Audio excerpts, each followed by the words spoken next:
میرے انتہائی واجب الاحترام معزز سامعین گرامی قدر، میں شب ولادت با سعادت شہزادی کونین دختر رسول اللہ صلی اللہ علیہ وآلہ وسلم کے جشن کے حوالے سے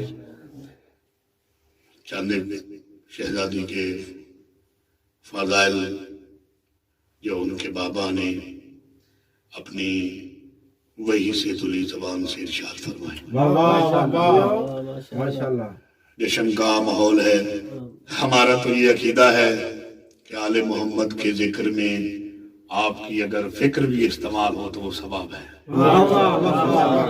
سرنامہ کلام میں نے قرآن مجید فرقان حمید کی ایک بہت ہی معروف سورت کی پہلی آیت کی تلاوت کا شرف حاصل کیا ہے۔ یہ سیدہ وہ ہستی ہے کہ حدیث قدسی کے بھی جملے ہیں۔ خداوند متعال نے فرمایا، اے میرے حبیب، میں کائنات کو خلق نہ کرتا اگر میں تجھے نہ بناتا۔ یا محمد، میں تجھے بھی خلق نہ کرتا اگر میں علی کو خلق نہ کرتا۔ اور آخر میں فرمایا کہ میں تم دونوں کو خلق نہ کرتا اگر میں سیدہ کو خلق نہ کرتا۔ بعض افراد، بعض مومنین، بعض طلاب اس حدیث قدسیہ کے زائل میں کچھ اپنے نظریات اور بزرگان کے قول نقل کرتے ہیں۔ چند دن پہلے ایک بزرگوار کی خدمت عالیہ میں جانے کا شرف حاصل ہوا۔ ماشاءاللہ تو جو ہے بسم اللہ صلوات پڑھیں بار محمد و آل محمد۔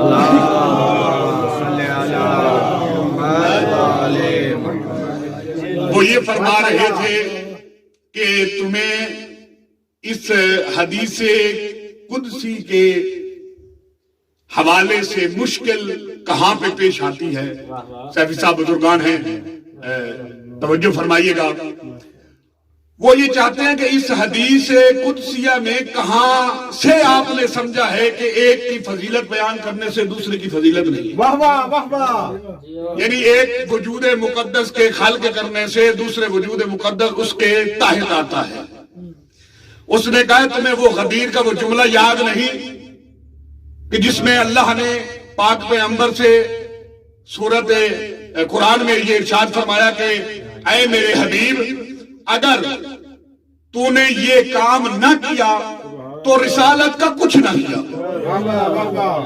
تو اس سے کیا مراد ہے؟ یعنی پاک پیغمبر کی وہ ساری 23 سالہ محنت جو مختلف مراحل سے گزرتی ہوئی ایک ولایت کا اعلان اتنا مہم تھا کہ پیغمبر کی ساری زندگی اس میں لگا دی۔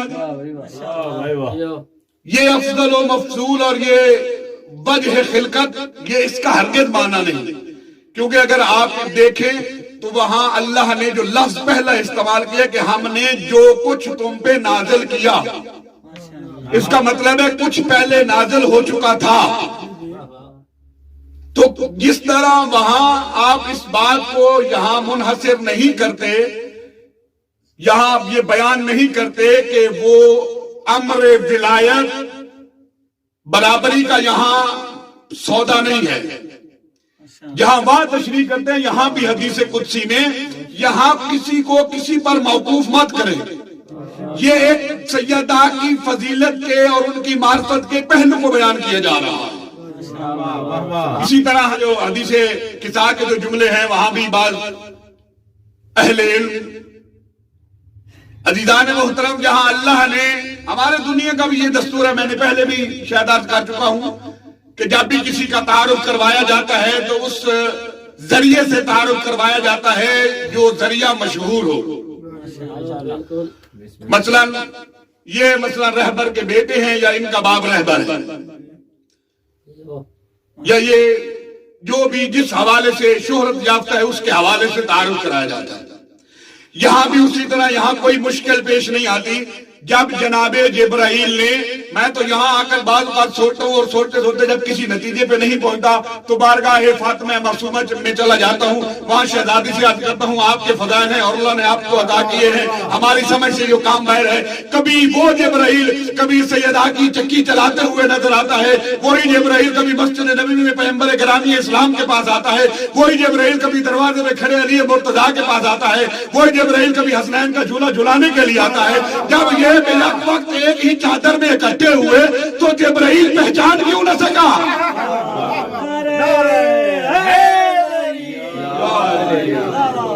تو یہ ایک خطابت میں ایک چلتا ہے، جو اہل فن ہے وہ اس بات کو در کریں گے، جناب جبرائیل در حقیقت ان کی فضیلت کو بیان کرنا چاہتے تھے اور سننا چاہتے تھے ان کی خالق کے زبانی۔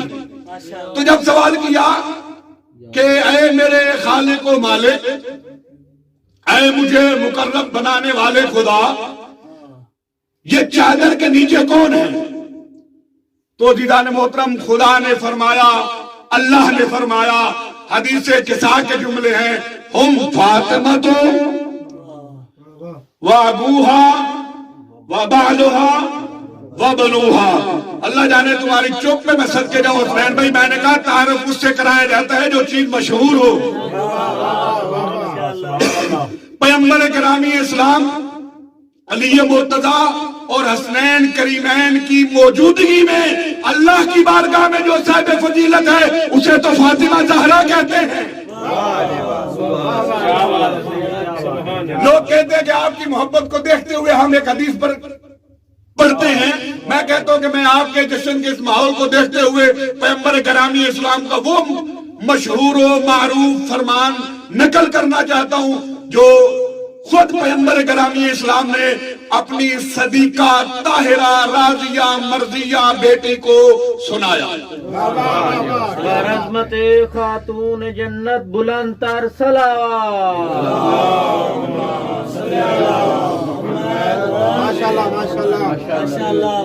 قال رسول اللہ صلی اللہ علیہ وآلہ وسلم کل نبی بعث اللہ وَكُلَّ مَلَكٍ قَرَّبَهُ اللَّهُ شَفَعُوا فِي مُبْغِضٍ لَكِ غَاصِبٍ لَكِ مَا أَخْرَجَهُ اللَّهُ مِنَ النَّارِ أَبَدًا۔ آپ کی سماعتوں کو سلام حسنین بھائی، اللہ آپ کی مشکلات کو حل فرمائے۔ پیغمبر گرامی اسلام نے اپنی لخت جگر کو اپنے قریب بلا کر سینے سے لگا کر ایک ایسا اور دشمن زہرا کے بارے میں ایک ایسا پیارا اپنی زبان اقدس سے جملہ ارشاد فرمائے۔ پیغمبر گرامی اسلام سیدہ کو سینے سے لگا کے کہتے ہیں، اے میری لخت جگر سن، کل نبی بعث اللہ، اللہ نے سارے کے سارے وہ نبی جن کو مبعوث بر رسالت و نبوت کیا، وَكُلَّ مَلَكٍ قَرَّبَهُ اللَّهُ، اس اللہ جس کے قبضہ قدرت میں مجھ محمد کی جان ہے، جس نے فرشتوں کو مقرب بنایا، اگر یہ دونوں کے دونوں مل جائیں، ملائکہ اور انبیاء اگر مل جائیں اور تیرے دشمن کے بارے میں سفارش کریں، یہ ترجمہ میں بعد میں کروں گا، میں یہاں رک کے اس بات کو کھولنا چاہتا ہوں کہ انبیاء نے اللہ کے لیے کیا کیا، ملائکہ نے اللہ کے لیے کیا کیا۔ یا ایک مثال عرض کروں، اگر ایک بندہ ساری زندگی کسی چودھری کے پاس، کسی سید کے پاس، کسی سردار کے پاس ساری زندگی اور اس کی نسل در نسل خدمت کرتا رہے، میں آپ سے کسی بندے کے بارے میں سفارش کرنا چاہتا ہوں، حق تو یہ بنتا ہے نا جس نے ساری زندگی اس کی نوکری کی ہے وہ اس بات کو مان لے۔ اگر خدا نہ خواستہ اس بات کو وہ نہیں مانتا تو یہ بات سمجھ میں آ جاتی ہے کہ اس کی نوکری، اس کی خدمت کی ساری اس قابل نہیں کہ اس کی بات کو مانا جائے۔ ہمارے نبیوں نے اپنی ساری کی ساری زندگی اس کی اطاعت میں گزاری، کوئی زندگی کا لمحہ ایسا نہیں لمحہ تھا جو اللہ کی اطاعت سے بغیر ہو۔ ان نبیوں کو آروں کے ساتھ چیرا گیا تو اس وحدہ لا شریک کی ذات کی خاطر، ان کو آگ میں پھینکا گیا، توجہ تو ہے نا، ان کو آگ میں پھینکا گیا اس خالق کی توحید کے بچانے کی خاطر ان نبیوں نے جتنی بھی مشکلات برداشت کی، کبھی کسی نبی نے اپنے بدن پہ اوچھنے کو برداشت کیا، کبھی کسی نبی نے اپنے طائف کے پتھر کھا کے اس کو برداشت کیا، مختلف نبیوں نے مختلف زمانوں میں مختلف مصیبتوں کا سامنا کیا۔ یہ ساری زحمات کو ملا کر ان آ جاتے ہیں ملائکہ پہ، سب ملائکہ نے، اللہ نے کہا کہ فلاں جگہ پہ بارش ہو تو انہوں نے برسائی، فلاں جگہ پہ یہ کام کرو تو انہوں نے کیا۔